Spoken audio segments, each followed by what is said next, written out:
வணக்கம். டாக்டர் கார்த்திகேயன். இப்போ நீங்கள் பார்த்துட்டு இருக்கக்கூடிய பழம் அனைவருக்கும் தெரிஞ்ச ஒரு பழம் தான் மாதுளை பழம்.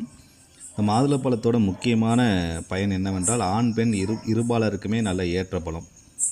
திருமணம் ஆன பிறகு குழந்தையின்மை பிரச்சனை இருக்கும்போது ஆண்களுக்கு விந்தணுக்கள் தொடர்பான பிரச்சனையும் பெண்களுக்கு கருப்பை தொடர்பான பிரச்சனைக்கும் இந்த மாதுளம்பழத்தை விதையோடு சேர்த்து உண்டு வர நல்ல தீர்வை கொடுக்கும்.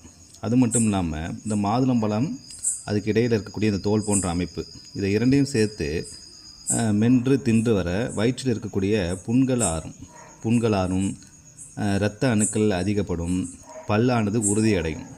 இந்த மாதுளம்பழத்தை உண்ட பிறகு இந்த தோல் பகுதியினை தூக்கி வீசாமல் அதனை பச்சையாக இருக்கும்போதே எடுத்து இது ஒரு 100 கிராம் எடுத்துக்கணும்.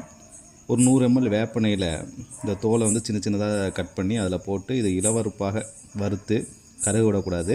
வறுத்த பிறகு அதை வடிகட்டி எடுத்துக்கணும். அந்த எண்ணெயை குழந்தை பெற்ற பிறகு தாய்ப்பால் கொடுக்கக்கூடிய பெண்கள் தாய்ப்பால் கொடுத்து நிறுத்திய பிறகு தன் மார்பகமானது இயல்பு நிலைக்கு திரும்புவதற்கு அந்த வேப்ப எண்ணெயை இந்த மாதுளம்பழத்தோடு சேர்த்து காய்ச்சி எடுத்த வேப்பெண்ணெயை மார்பகத்தின் மீது தினமும் பயன்படுத்தி வர அந்த மார்பகமானது தனது பழைய நிலையை அடையும். நன்றி, வணக்கம்.